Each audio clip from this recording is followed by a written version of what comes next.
The session is called Operating an Intelligent Port, a Sustainable Pathway for Ports Digital Business, and the moderator is Gangadhar Gude. He is founder and CEO of ATAI. Previously, he did a company called Invecas, and in his last venture, it's an AI company that provides solutions in the supply chain industry, maritime and warehousing, using AI along with sensor fusion technologies. So with that, let me pass the floor to Gangadhar. Thank you very much, Klaus, for introducing me. I think we're waiting for one more panelist. In the meantime, I'll just start introducing our panelists. Dr. Phanthian Zuesongdham, Head of Division Port Process Solution at Hamburg Port Authority, Germany. Dr. Phanthian was born in Bangkok, graduated in the International Transport Management with specialization on process management, organizational development, and innovation in the port and maritime logistics industry. As Head of Division Port Process Solution, Phanthian is responsible for the new business development for the HBA since December 2020. Also in 2020, Phanthian was awarded as Digital Female Leader in the category Digital Transformation by Global Digital Women Initiative. She's an experienced lead strategist and transformation manager with profound process management competencies in maritime and port industry. Besides her various line management roles, she took the lead of Smart Port program management in the matrix structure for the HBA since 2015. Before she joined the Hamburg Port Authority, she worked with international organizations like UNESCAP, Lufthansa Cargo, and BP. Digitalization and innovation are not only her passion, but also her passion as she loves to collaborate, disrupt, and create new ideas and bring them to reality. Welcome, Dr. Phanthian. Next, I'd like to introduce Mr. Ori Marum. He's the Director of Smart Mobility and 5G at the Port of Rotterdam, Netherlands. Mr. Ori Marum is the lead of Smart Mobility and 5G at the Port of Rotterdam and a board member at the SAE Industry Technologies Consortia. At the Port of Rotterdam, he's responsible for 5G infrastructure projects and for the integration of connected autonomous machines, such as self-driving trucks, into port systems. And before joining the port, he was a startup entrepreneur, served on the faculty of Rotterdam School of Management at Erasmus University. Welcome, Mr. Ori. Thank you very much, Ichi. I would like to welcome Mr. Wong Yim Pui. He's the Customs Industry Solution Experts for the APAC region from Huawei, based in Hong Kong.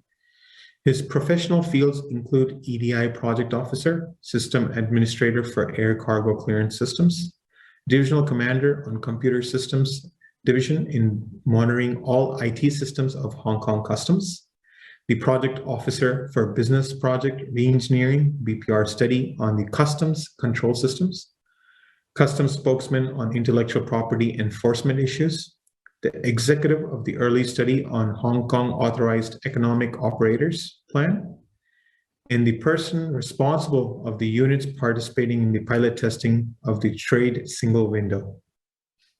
The key projects he's focused on is on the APAC, Asia Pacific Customs, the replacement exercise, and the blockchain project development, as well as key projects in the emerging markets.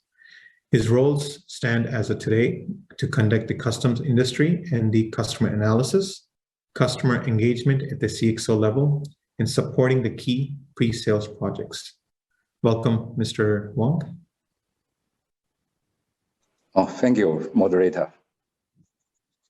So to go on to our topic today, operating an intelligent port in a sustainable pathway for the port's digital business. As we all know, supply chain is one of the oldest industries and is undergoing a huge digital transformation today. And most technological innovation and challenges are being concentrated at the ports. We're going to discuss, this has been a topic of what are the ways forward for digitalization, autonomous connectivity for the last 6 years. And I think in this panel, you see two of the biggest authorities from the Hamburg port and the port of Rotterdam, where they've been implementing such type of digitization. And we have a system partner, Huawei, how they've been providing the systems in how to enable this type of digitization. What are the challenges? What is going on? And is it possible going forward? So with further ado, I would just like to start some questions. First, I'd like to start with Dr. Phanthian. What are some of the challenges that you observed while operating this intelligent port in Hamburg today? So first of all, good morning from Hamburg and good afternoon in Singapore. Well, Hamburg Port Authority has been transforming itself to be an intelligent port, as we claims, since 2012, 2013. And I think just to have a vision and bring it into a strategy and really have its consequence implementation is really one of the hardest way, because if you would just like to prototype something or test something or just to explore on technologies, it's quite easy to do a proof of concept projects and so on. But to keep the attention and the priorities of your projects for such a long-term vision is also a matter of ambitions of not only one or two persons within your organization, but rather really for the whole port ecosystems. Because if you know how the port is organized, it's not only one single organization which is doing things alone. So to keep this pathway up into a very high sophisticated choreography is one of the most challenging factors that we have been facing. And I think Ori could probably confirm me, and maybe he has another story to tell.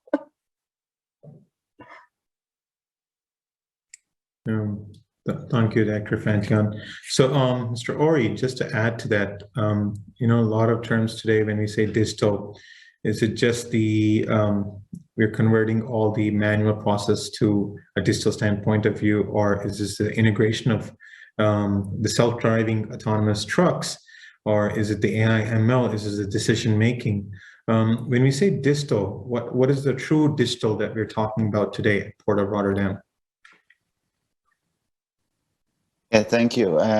First of all, I would like to agree with Phanthian. We have experienced a change of our role as a port authority. We're coordinating and facilitating organization in Rotterdam, and usually it evolved around the operational faculties of the port, including, for example, ensuring that safe navigation at the port. Those are roles that we've been assuming for many years. In our case, as an organization, for exactly 90 years.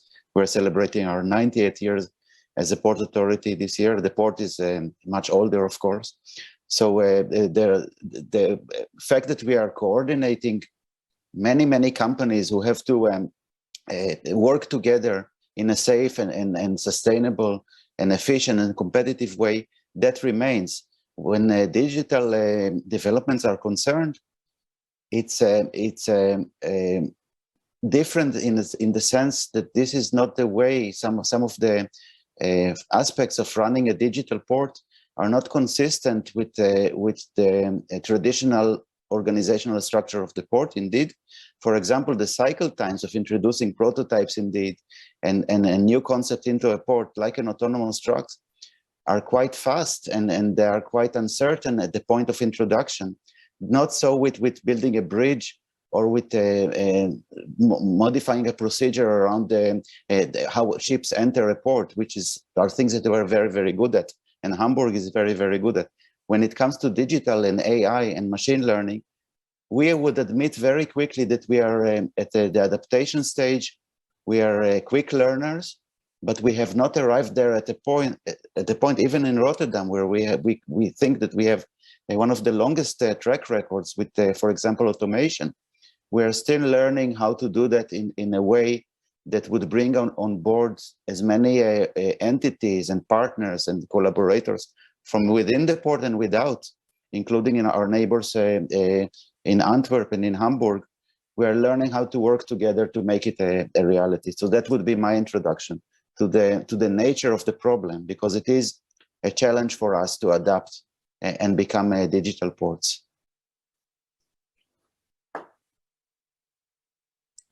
Thank you, Mr. Ori. Next, I'd like to ask Mr. Wong with his introduction.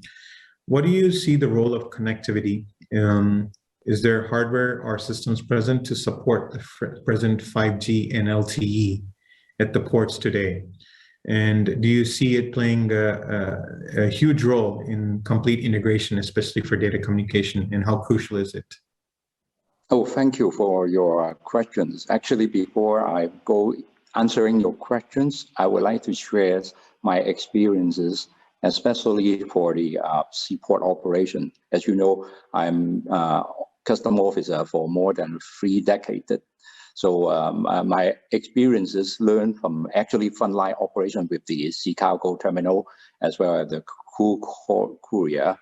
And I found that, as Dr. said, there is a long tradition from the port operation.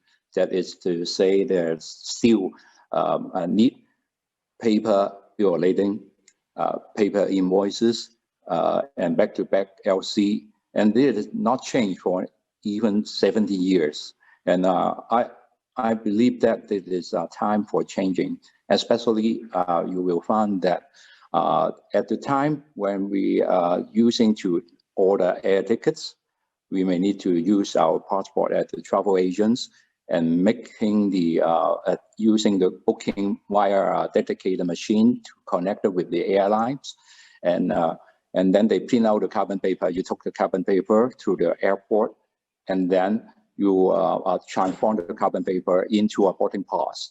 That is, but now they can be replaced by checking with your cell phone. Within 1 or 2 minutes, you got your air ticket confirmed, that you got your reservation in hotel. And I do believe that it is a process that the drive from the trader, they will be also happened in the maybe in the near future for the traditional way to doing cargo ordering. So why I have this expectation? Because the custom authority always told me there is a very difficult way to obtain who is the real shipper and who is the final consignee of the cargo. That is to say, the cargo information in the whole logistic world is not rightly connected. And answering to your questions, that how come the importance of the connection between within the terminal? Because as a new generation of system, we believe that data has the power to drive maybe the AI, the blockchain, and this requires a strong connection between different set of data. For the now being, you will find that all the system running on the terminal, as well as in the customs, immigration, quarantine, they are silo system. They are just layer channels and doing their own part. They are not correlated. For custom data, I know very well that we collect it from the trader or the people who submit the data. Afterwards, we just archive it without generation any residual value. But all of us know that data is the future. Data should be our way to replace the human resources. So how can we use the big data to change? We believe that the strong connection using the Wi-Fi, using the 5G as well as another standard of L5G, that is we say that it is a standard so that you can guarantee reliable experiences. That is a standard established by some firms like Huawei, so that they ensure the latency of the transmit of data and the bandwidth of data will not be diminished and still can perform while extremely a worse situation. So if you find there is problem in the game, you just may lose your target, lose your game. But in the real life situation, in doing the operation in the tram, in the driving apartment, or even the autonomous driving, there is not allow any latency or leakage of the data. So data connection is really the fundamental, is the infrastructure of what we are going to build a future, going to build a platform, or even the sharing of data, and also the and generating algorithm for AI by the collected data. Yeah, so that is a brief introduction for what we are looking forward for the changing, especially in this so traditional way of doing cargo operation. Thank you, Mr. Wong. Touching back to Dr. Phanthian, you're an expert in process automation, process management at the ports. I'd like to ask you a question. How important is process automation today? And how important is it crucial for the operational strategies in this process to be done to accommodate these intelligent autonomous systems today? So, as when we are talking about the process, to the process management or to the process automation, you just not automate, or you are not just digitize the process that you have been doing for 30 years. That is really nonsense. If you would just like to do the paper process into digital, when you have a really not cool process in a manual way, you will not have a cool digital process. So this is also the way that how we have to think about how the customer would like to experience the process. The customer doesn't mean only to your end customer, but the customer along the process chain. And that is very crucial when you are redesigning process or do the re-engineering of the process, which will make the process automation more efficiencies. And you will have a lot of choices of technologies that you could apply or deploy along this process automation chain, so that you get the most of the efficiency out of that. And this is the way how we see the process management could really play into a role, so that not only the business process architecture will be orchestrated with the technical or IT architectures, but rather also with the organization architecture, because you have to prepare people how to handle with these new automation technologies and the new process, so that everything goes hand in hand, and then the intelligence will come. Yeah.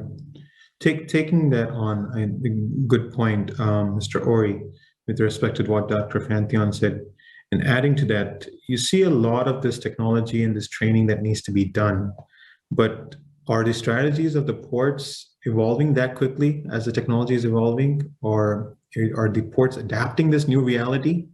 And how do you see the way forward? Yeah, as I said before, it's a process. So speed is not the essence, in my opinion. It's the consistent improvement, and that I have to say that that we see in Rotterdam every year, that we're becoming more automated, more streamlined, more collaborative internally, as I said before, also with other ports and with other entities like airports. and the inland ports and other geographical locations around the world. We cannot do it alone. So that's the general approach. Is for us, it's not so much about speed, but indeed about consistency, and of course meeting regulators' expectations and our customers' expectations. And that's going well, because we do have, I feel, the ability to move confidently, but also in a planned way forward. If we look at the example of autonomous trucks, for example, first of all, again, I would like to agree with Phanthian. It's not taking a truck and removing the driver. That's a wrong approach, and all that would also not be welcomed by our stakeholders, including labor unions. We have to do something more than taking a truck that is doing a certain job and removing the driver. That's not automation of trucks for us. It's redesigning the whole process, as you alluded to. With trucks, for example, we can operate at night if we had the driver. We don't have drivers in Europe, and not in the United States either. The United States is missing 80,000 truck drivers today.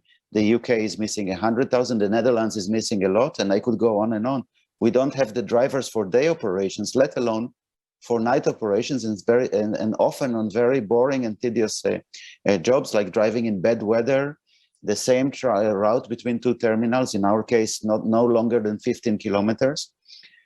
We think that this is a job that could be automated and should be automated, while at the same time redesigning the process so that people feel empowered. And that means that the people who are driving trucks at terminals today, that are highly valued members of the port community and are also distinguished among the trucking community. For example, they are much more highly paid, and they're usually more senior and more highly trained. We want to keep them, and therefore we would like to design processes such that they are empowered, they have better work-life conditions, and also that the port could operate at night.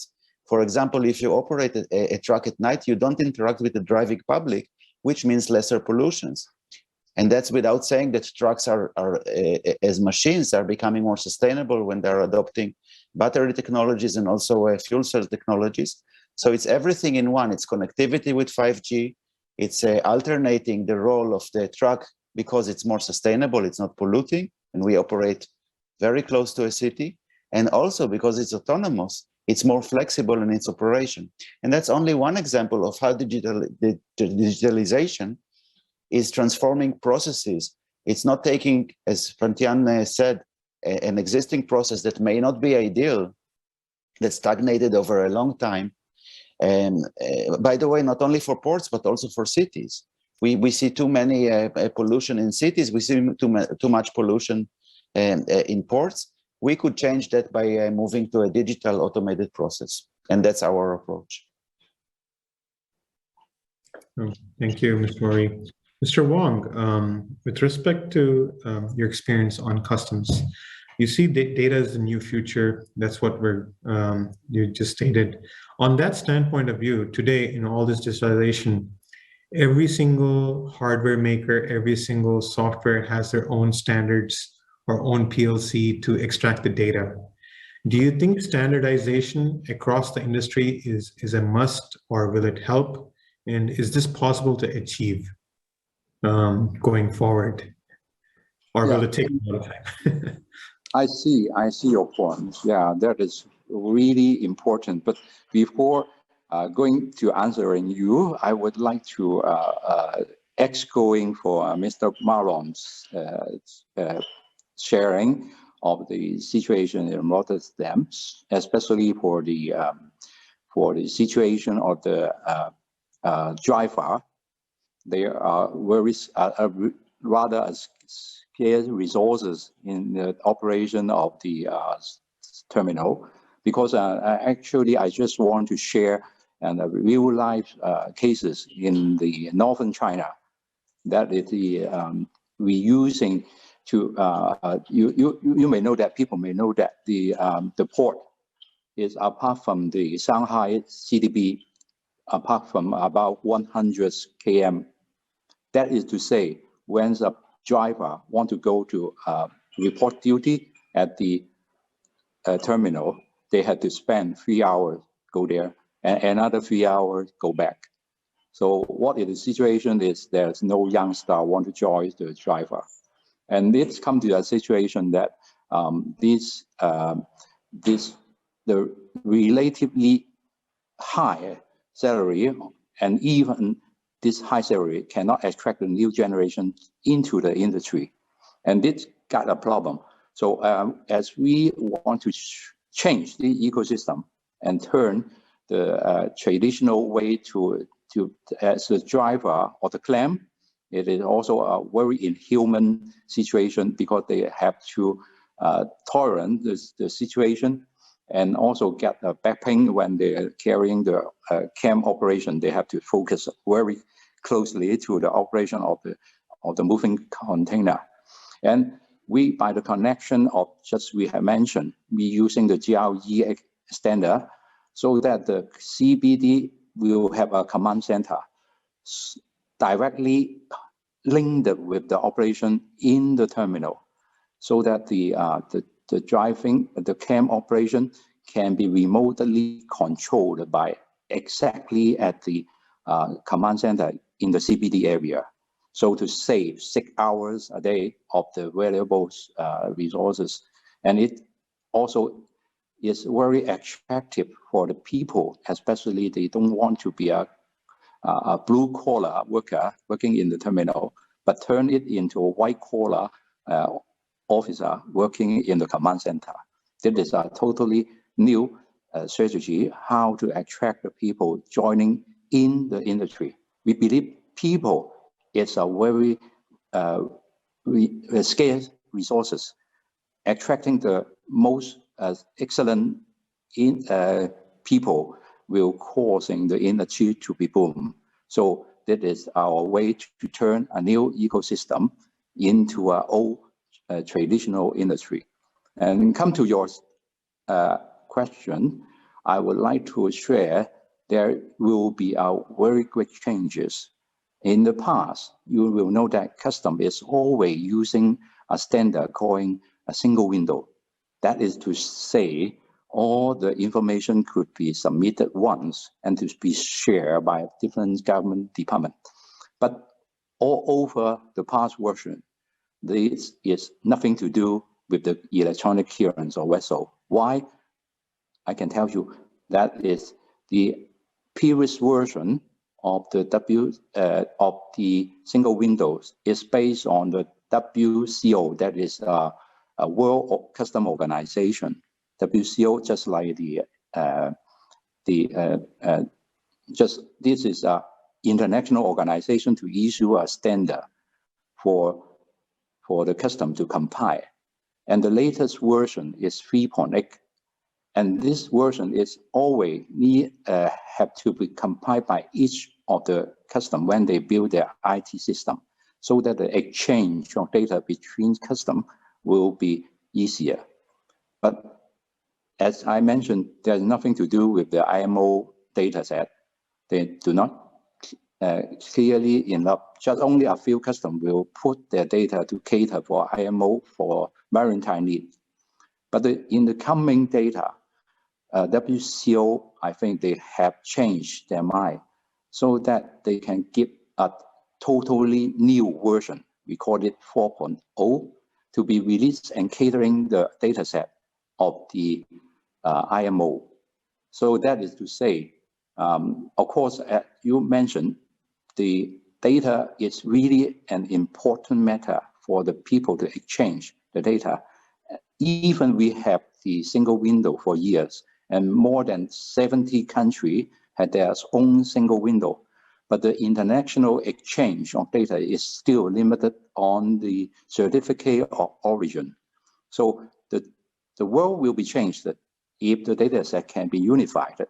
So for me, in the past, we always try our effort to making a harmonized classification code to make the cargo code the same. But this effort seems to be, this process is very slow because every country has their own code and own demand of the usage. So the code never implemented before. Maybe it was only on the first 6 digits. Yes, it's still two different. But in the future, we believe that we are not only concentrating on the harmonized code only, but on the data set.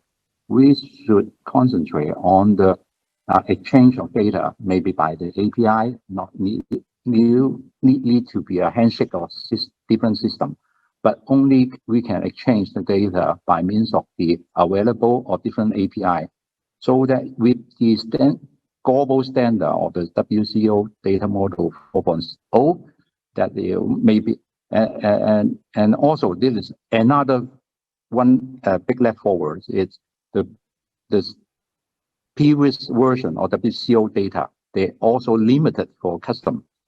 Other people cannot bought this standard from WCO, but for 4.0, they are prepared to release the data other than the member state. So I do believe that if you can make a good running of the WCO data model, it will help a lot for the IT firm, for the terminal shipper, and different customs to do a single one-stop services to the whole operation of the logistic world. Yeah. So I think it will be happen very soon. I'm asking for WCO to release this version of data model. Yeah. Thank you, Mr. Wong. I think one question that we touched upon, and I think part of the topic, is sustainable business practices. So with respect to that, with the technology, with the digitization, is there a business model or revenue models that will help evolve the ports digitally and automation, which is sustainable? I think that's another big question that nowadays, as the growth is coming, how do we decrease the pollution? How do we go more battery, electronic? Does this make sense? And will this also help the new demand or the surge today that we're seeing across the globe in the port industry for this demand of logistics? Mr. Ori, would you like to start off and then? Yeah, it's a very important point that you touched on, sustainable business practices. This is a demand from governments and demand from consumers, and demand from our clients that we do our utmost to become more sustainable. For example, if you look at the map, the port of Rotterdam has no land to grow anymore. We reclaimed about 40% of the area of the port is reclamation land. It used to be the North Sea, and we are still developing that. It's a work in process, but that's the last land that we expect to have in the foreseeable future.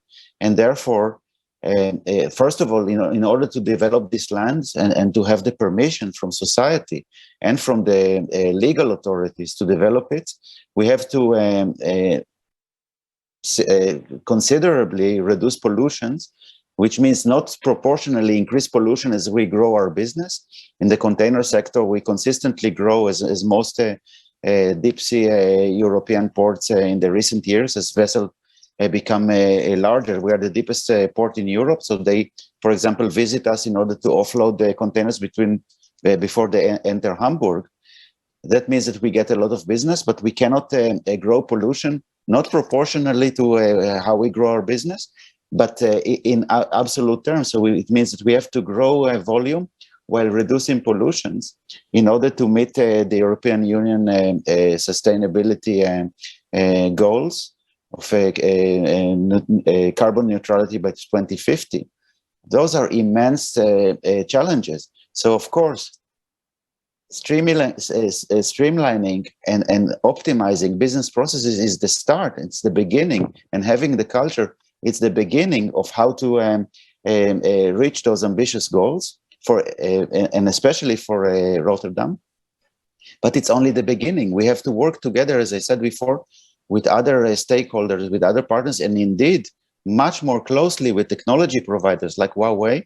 I had the pleasure of visiting them in Shenzhen. We know the great work that they're doing with Chinese ports like Zhoushan, Ningbo, and Shanghai in introducing efficient automation. Indeed, automation will reduce pollution, because even for a road truck, it's 10% of the inefficiency on the gas and the energy consumption of the truck that is related directly to inefficient driving.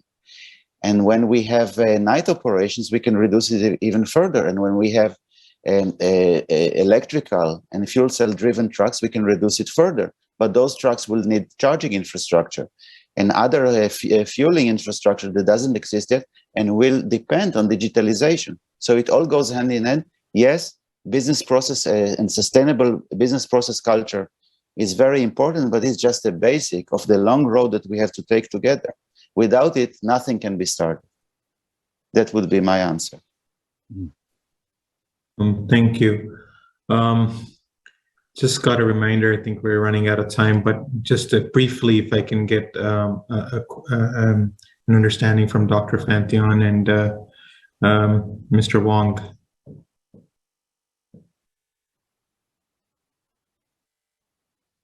I think they flashed the questions too.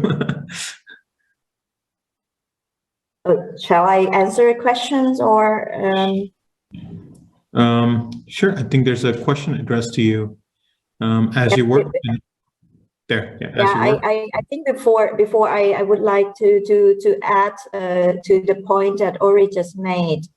It is very important that these sustainable issues is not just the agenda of the Port Authority, not just the agenda of the government and only single organizations. This is really the efforts that everyone have to take. And when we are talking that the port would like to be zero emission port by 2040, 2030, or 2050, it does mean that every activities in the port has to be taken into account, and every single individuals, organizations, and also participants in this port ecosystem has also to think how they can redesign their business model, their operations, so that they could really contribute to this goal together. Because we have one location, which is port. It cannot be replaced anywhere else. And this is also the things that we see, that once the port is very close to the cities like Hamburg, we need what we also say, social license to operate. Means that the acceptance to the community, to the citizens, and to the whole city community is also there, because the pollutions, even though it cannot be seen, but it can be smelled, it can make you sick, and so on. So this is the point that we have to work together. So now come to these questions. Quantum computing has been an issue, and the technologies that we are exploring since 3 years now. We have used these capabilities of a very high advanced and efficient computing capability to manage the new way of how a traffic management could be done. So. In the Port of Hamburg, in the past years, we have taken some of the junctions, the traffic junctions within the port, and do the new modelings of the traffic within the port, so that we can capture the data and so on, and to see how we can, by using the quantum computers, optimize the traffic lights management within the port, so that you have the most green path, and you don't need to really accelerate, or you don't have the stop and go traffic, because that's create emissions into the location of the port. And that is actually the things that we are right now scaling up, not only these junctions anymore, but we would like to tackle for the whole ports.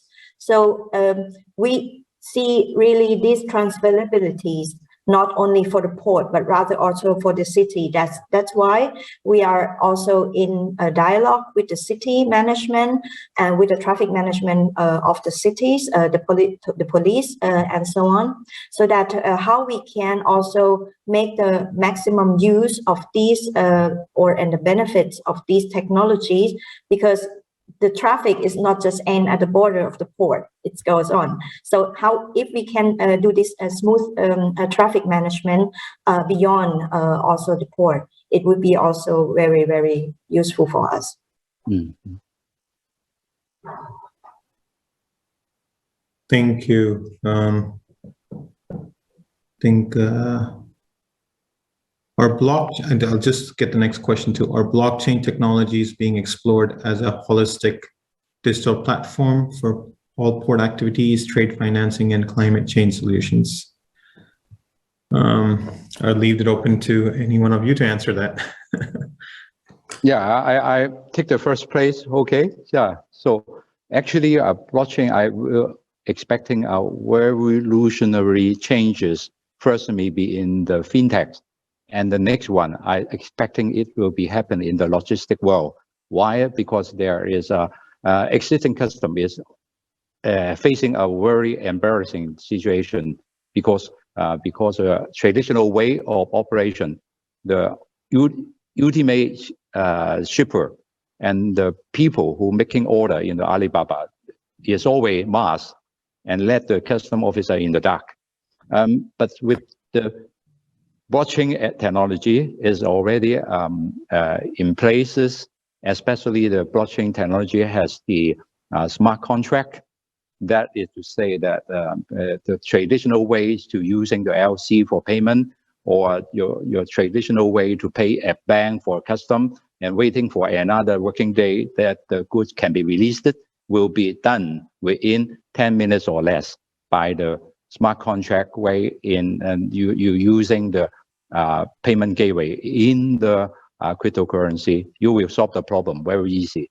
For as a custom officer for years, I believe custom won't care about the sources of money. They just care about whether I can accept a credit card or payment. So in this way, then I do believe that the payment via the blockchain is already enabled in fintechs. So that is to say we can automate all the logistic difficulty which existed in the existing world by using the blockchain technology. Another the best beauty way is to make custom can using the blockchain technology to identify the ultimate receiver of the goods. That is to say, in the past, we try to pick up the people for examination. Why? Because we cannot just let it go, then it will go forever. But using the blockchain technology, you can accept those monkey business, but you are no way to go. We still can identify who you are and make the and because there is many CA system, and also we have the practice using the blockchain technology, so that the custom can build their risk management system, no longer on the just using some scaling or marking scheme, but based on the real factual, real genuine shipping document, real price of the product to making the calculation of the tariff. And blockchain, as well as kind of technology, it actually helped to eliminate the middleman.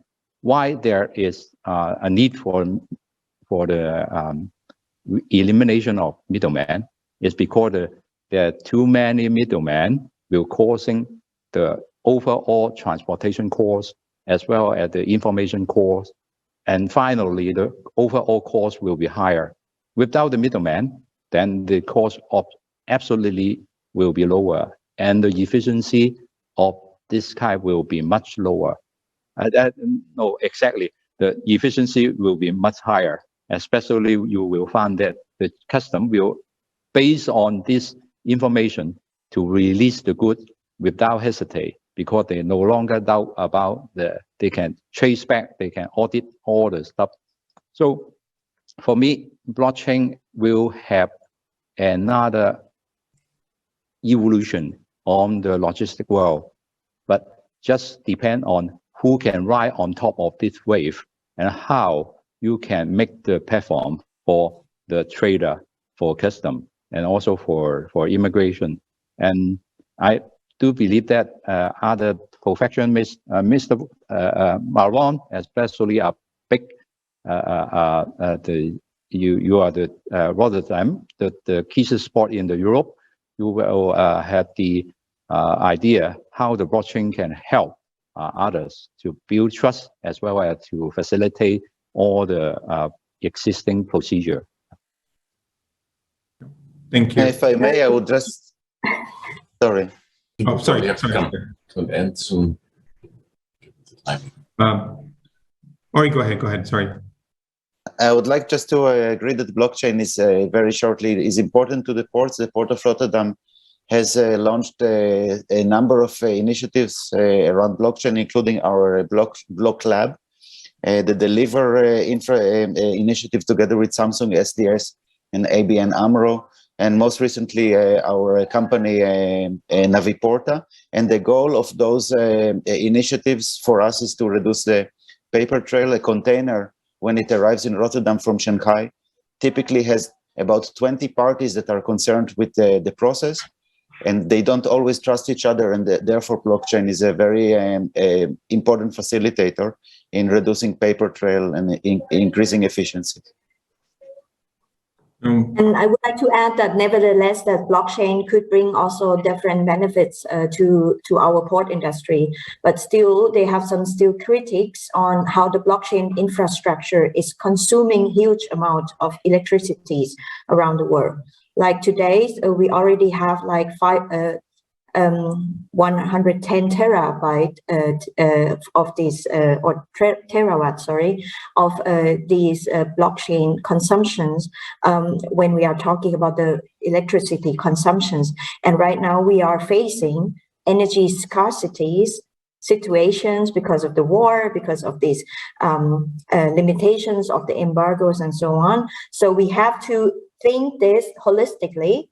Once that we are talking about how technologies could really help us to do the business, and how sustained could it develop, and that is the point that we have to also work together to figure out a solution which is best for the ecosystems. No, thank you. I think just before we close, I just want to summarize whatever we have discussed today, starting with the biggest thing is the port is no longer just a functional provider, it's a service provider where we're able to give that data and ecosystem. This is again, summing up the holistic view of AI, ML, digitization, autonomous, everything together. And you're not only doing it in the port, you're expanding it to the whole port ecosystem. And that's what is going to be the crucial going forward. The other aspect is sustainability is a no-brainer, from our understanding, from our discussion, that it'll only optimize, make it more efficient, and also gain a lot of more business traction for each of the, not only the port providers, but also the port ecosystem. And to last but not least, the root and the main thing, data is the future. So how we capture data, how we push the data, how we enable the data, does it mean collaboration, competition, or acquisition? That is the way forward. And as you can see today, I would like to thank Dr. Phanthian from Hamburg Port Authority. I'd like to thank Mr. Ori from Port of Rotterdam, and I'd like to thank Mr. Wong from Huawei to be spending their valuable time and able to give us their insights on how the sustainability and how digitization is taking forward. Thank you all. Thank you very much. Thank you so much. Thank you very much. I'd like to add my thanks as well